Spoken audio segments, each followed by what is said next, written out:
Well, it's that time of year. It's the end of the year. So it's time to take a look back and see what are the best Android phones of 2013. It's Josh Vergara from Android Authority. What's going on, everybody? And it's time to take a look at the best phones of 2013. However, we're taking a bit of a different approach here. Instead of just giving you a top 5, 10 list, we're actually going to look at what types of phones would be perfect for the type of person that you might be. But enough of the chit chat, why don't we go ahead and jump right into the categories. Whether you like just your simple word puzzles or you play Dead Trigger 2 at the highest possible quality settings, this is a phone made for the gamer in all of us. And yes, our pick is the Google Nexus 5. With a great display backed by LG's display prowess, a wonderful processing package in the Snapdragon 800 and the Adreno 330 for high graphics allows for some very great gaming capabilities. The main reason here, however, is the price. It is a pretty easy entry for great performance, and you have money left over for plenty of games. Our runner-up in this category is the Sony Xperia Z1. It brings many of the same capabilities along with even better battery life, a better camera, and expandable storage. Also, DualShock controller support built in doesn't hurt either. However, it does have a much higher price point. Our next best smartphone for 2013 is for the workaholic. Basically the person who needs to get a lot done and needs a companion that can get a lot of things done. And for the workaholic, we have to give the crown to the Samsung Galaxy Note 3. It is an executive phone with an executive look. However, it also comes with all of the tools that you would need to get the work done. It continues to lead the phablet space, especially with the inclusion of the S Pen. Not only does it come with a bunch of new features that make it easier for even the average user to get into the S Pen, it also allows for a lot of multitasking. Our runner-up in this category is the LG G2. While it doesn't have the S Pen, plenty of the multitasking tools included in the G2 are similar to what are included in the Galaxy Note 3, and it all comes in a smaller, perhaps slightly more accessible package due to its smaller size compared to the Note 3. If your phone is basically your entertainment hub for everything from YouTube to Google Play Music to Spotify to Netflix even, then this next phone is one of the best of 2013 and is made especially for you, the entertainment lover. It should come as a little surprise that the HTC One gets the nod here due to a superior audio experience. The Boom Sound front-facing speakers are just stellar performers, and they allow for standalone media consumption through just the phone itself. And couple that with a 1080p resolution screen at 4.7 inches that keeps it at a great quality in an actually pretty accessible package nonetheless. Our runner-up in this category is basically the step aside from the HTC One, and that is the Samsung Galaxy S4. The Samsung Galaxy S4 Super AMOLED display provides high contrast in a 5-inch form factor. Media looks great across the board on this particular screen, so if you need an experience that might be just a little bit bigger than the one that is in the HTC One, the Samsung Galaxy S4 stands right alongside it. You get all of your materials together. You're super excited to get out to your brand new college campus. But after paying for the books, paying for your extra materials, and not to mention the college tuition, you find yourself a little strapped for cash. So this next best phone of 2013 is made for you, the student.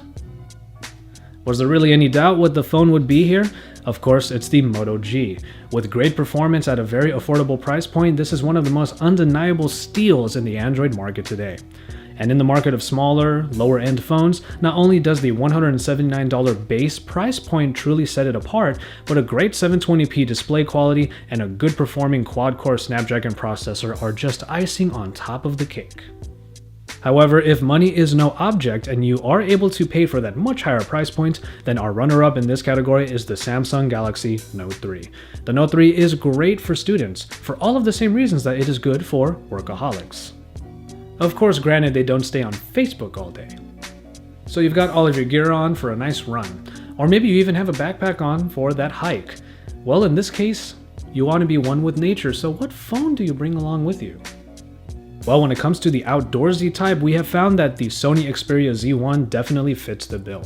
With Ingress Protection, or IP67 certification, all that means that this phone can brave the elements much better than most other phones, and it still manages to look like a very sleek device despite all of that protection.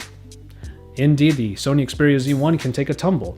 It can even take a splash. And in terms of our drop test, it took a thrashing and still came out looking about as good as it went in. However, if you do want to kind of hit it on the nose here with the more rugged type of phone, our runner-up is of course the Samsung Galaxy S4 Active. If you want a phone that actually seems catered for the rugged terrain, then that is exactly what the S4 Active was made for, as it comes with the same IP certifications as the Xperia Z1 in a body that likely matches your hiking gear. Now this is a category that I might somewhat put myself in, because it's the category that tends to try to be unique, tries to be the early adopter for something that might really blow up later. This is the best phone of 2013 for the trendsetter. And after much deliberation, we have found that the best phone for a trendsetter is the LG G Flex. This is the phone trying to do something new and manages to do it with some style while never failing to be a great phone underneath it all. That curve is very obvious from the get-go, but it does allow for durability along with a self-healing back. A flexible plastic OLED display allows for this type of form factor to happen, and it is a pretty early adoption along with that self-healing back. But underneath, it is a wonderfully executed 720p display powered by the high-performing Snapdragon 800. Our very close runner-up in this category is the HTC One. It is an aluminum-clad smartphone that actually pretty much stands alone in the Android space.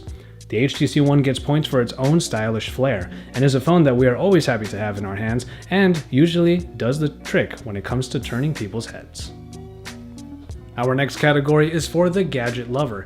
Essentially what we're looking for is a phone that you would be immensely happy to have, and have right alongside all of the other gadgets you call your own. And in this category, we have to give it to the Moto X. See, it taught us that super high-end specifications aren't needed to have a superior user experience. And it has a highly accessible smaller body that makes for a companion you can always easily have on hand. However, it doesn't slouch in terms of its features, as the extra features Motorola put into the almost stock Android build adds points for being actually practical and highly utilized by even most average users. However, as long as we're talking about features, if you want the most possible, then perhaps the Samsung Galaxy S4 is for you and is the runner-up in this category. Maybe every new addition that Samsung did throw into the S4 will make you happy. Everything from the air gestures, to the air views, to the smart pauses, the smart scrolls, the IR blaster, and even the S-Health functionality. If that is all useful to you, then the Samsung Galaxy S4 is your pick. So let's say there's a shot that you want to get. Something just looks really beautiful, but you don't have your DSLR or your compact camera. So what phone do you have in your back pocket to take that perfect shot? Well, this is the best phone of 2013 for the photographer. And in this regard, we have to give it to the LG G2. A 13 megapixel optic package comes with many different modes in the app to allow for creativity.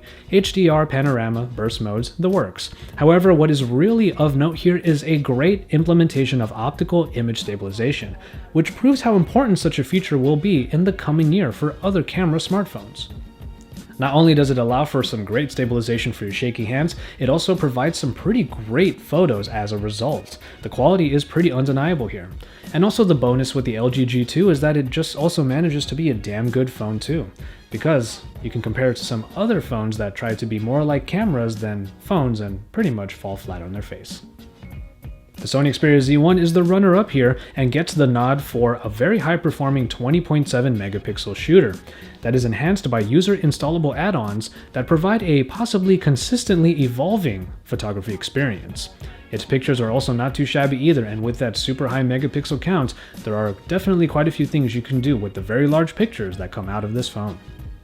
Now, we would be remiss if we overlooked what is one of the most important categories of the year, and that is the Android purist. This is probably the smallest surprise of the year because, of course, the Nexus 5 takes the crown for being the phone for the Android purist. We wanted to give it a nod primarily because it really is the best and quintessential Android experience available right now, and it only comes from the Nexus.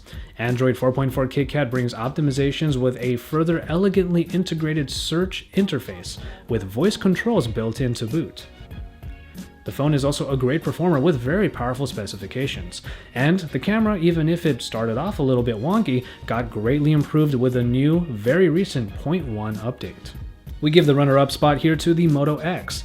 With Google's backing, the Moto series is still a great representation of almost stock Android, with useful and well-executed Motorola extras. And so there you have it for all of the best phones of 2013, catered specifically to the type of person you might be. Now, we've pretty much covered a lot of different types of people, and if you think that a different phone should have won for a particular category, you can definitely let us know inside the comments below. Just feel free to sound off and explain to us why you think a different phone should have won. As always, thank you guys very much for watching, and keep it tuned to Android Authority for all of the best coverage. We recently hit the 500,000 subscriber mark, so I would really encourage all of you to check out our big thank you video to all of you who are subscribed. Again, thank you so much from the bottom of our hearts, and make sure you check out that video. After that, you can drop us likes on our videos, subscribe to the channel if you haven't already, and you can follow us on social media. If you want to follow me, you can find me in the handles that are below that subscribe button. Joshua Vergara on Google+, of course, and on Twitter and Instagram, I am Josh. Salutes. Happy holidays, everybody, and keep it tuned to Android Authority because we are your source for all things Android.